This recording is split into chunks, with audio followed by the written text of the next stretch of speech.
நிச்சயமா இந்த பாவத்துக்கு சென்ட் கோட்டையை கண்டிப்பா பூர்ணச்சந்திரனோட உயிர் தியாகம் நிச்சயமா அந்த கோட்டையை எரிக்கும்.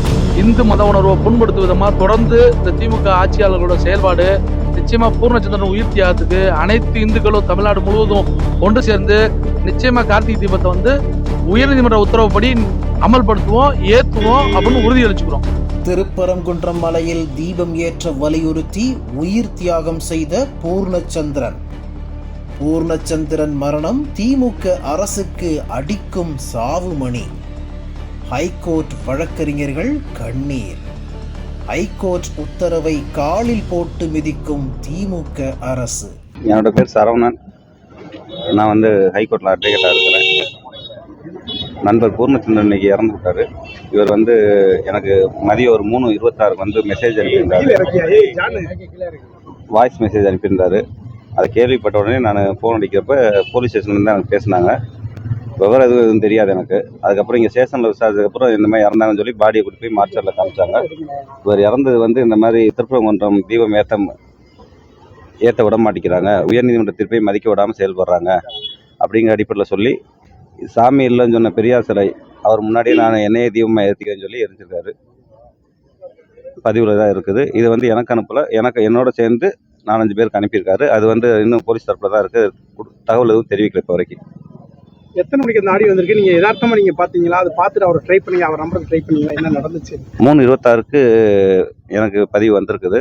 3:26 முடிஞ்சதுக்கப்புறம் நான் பார்த்த உடனே கால் பண்ணுறேன். அவருக்கு கால் பண்ணணுமே ஸ்டேஷனில் தான் எனக்கு தகவல் தெரிவித்தாங்க, இந்த மாதிரி நீங்கள் உடனடியாக வாங்கன்னு.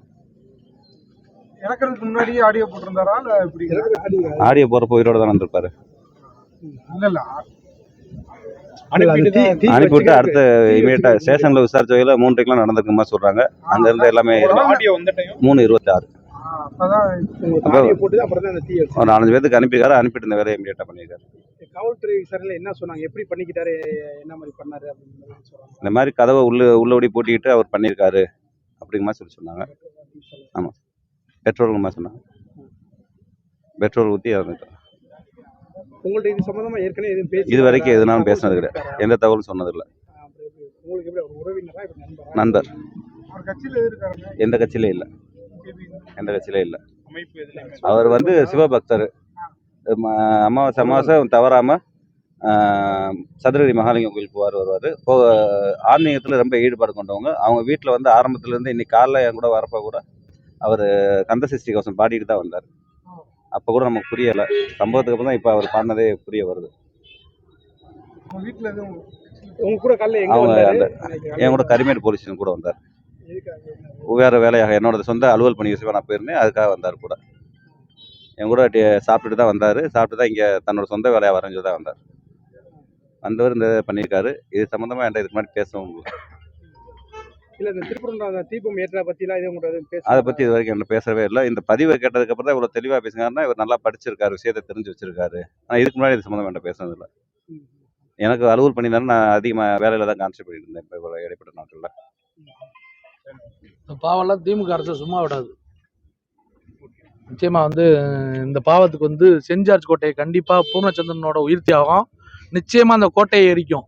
இந்த திமுக அரசாங்கத்தை மக்களோட உணர்வுகளை புரிஞ்சுக்காம இந்து மத உணர்வை புண்படுத்தும் விதமா தொடர்ந்து இந்த திமுக ஆட்சியாளர்களோட செயல்பாடு நிச்சயமா பூர்ணச்சந்திரன் உயிர் தியாகத்துக்கு அனைத்து இந்துக்களும் தமிழ்நாடு முழுவதும் ஒன்று சேர்ந்து நிச்சயமா கார்த்திகை தீபத்தை உயர்நீதிமன்ற உத்தரவுப்படி அமல்படுத்துவோம், ஏத்துவோம் அப்படின்னு உறுதியளிச்சுக்கிறோம். பூர்ணச்சந்திரனோட உயிர் தியாகம் நிச்சயமா வீணா போகாதுன்றதை தெரிவிச்சுக்கிறேன். இந்த ஆட்சியாளர்களுக்கும் சரிங்களா, பூர்ணச்சந்திரன் சாகல, பூர்ணச்சந்திரன் சாவு மணி அடிச்சுட்டு போயிருக்காரு. திமுகவுக்கும் இந்து மத எதிர்ப்பாளர்களுக்கும் இந்த ஆட்சியாளர்களுக்கும் நிச்சயமா அவர் சாவு மணி அடிச்சுட்டு போயிருக்காரு. பூர்ணச்சந்திரன் தன்னோட பதிவுல இது வரைக்கும் எந்த ஒரு இந்துக்களும் இது பண்ணல. இதே மாற்று இனத்தவர்கள் போராடி இருப்பாங்க, ஆனா இந்து மதத்துல ஒரு ஆளும் வரல அப்படின்னு சொல்லி அந்த பதிவுல சொல்லியிருக்காரு. இதுக்கு யாரும் வரலனாலும் நான் என் உயிரை நான் தீபமா பொருத்திக்கிறேன்னு சொல்லி செஞ்சிருக்காரு. பெரியார் கடவுள் இல்லைன்னு சொன்னார்ல, அப்ப கடவுள் இல்லைன்னு சொன்ன அவர் மாதிரி தானே பண்ண முடியும். அதனால பண்ணியிருக்காரு அவரு. அவரோட நோக்கம் அதுவாக இருந்திருக்கு. அவரோட நோக்கம் அதுவா இருந்திருக்கு. ஆமா சொல்லியிருக்காரு. இப்ப இந்த ஆட்சி முடிஞ்சு அடிச்ச ஆட்சியில கண்டிப்பா ஏத்தணும் அப்படிங்கிறத பதிவு பண்ணியிருக்காரு. அப்போ முழுக்க சார் சொன்ன மாதிரி தான். இந்த ஆட்சியிலே நிச்சயமா ஏத்துவோம் நாங்க. சரிங்களா? உயர்நீதிமன்றத்தை விட பெரிய ஆளு வந்து கலெக்டரோ, கமிஷனரோ, காவல்துறையோ கிடையாது. சரிங்களா? இது வந்து உணர்வுபூர்வம் சம்பந்தப்பட்டது. ஒவ்வொருத்தவங்களுக்கு வந்து முருகன் வந்து முப்பாட்டனார்.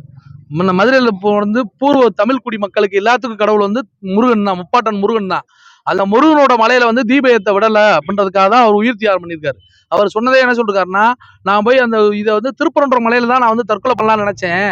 ஆனா என்னோட சாவுனால அங்க வந்து ஒரு அந்த புனிதம், அந்த மலையோட புனிதம் கெட்டக்கூடாது, அந்த கோயிலோட புனிதம் கெட்டக்கூடாதுன்றதுனாலதான் கடவுள் இல்லைன்னு சொன்னவர் முன்னாடி நான் வந்து நிச்சயமா வந்து நான் வந்து போய் வந்து நான் சூசைட் பண்ணி அது வந்து கடவுளுக்காக ஒருத்தர் செத்துட்டான் அப்படின்றத வந்து நான் ப்ரூவ் பண்ணணும் அப்படின்றத அவர் பண்ணியிருக்காரு.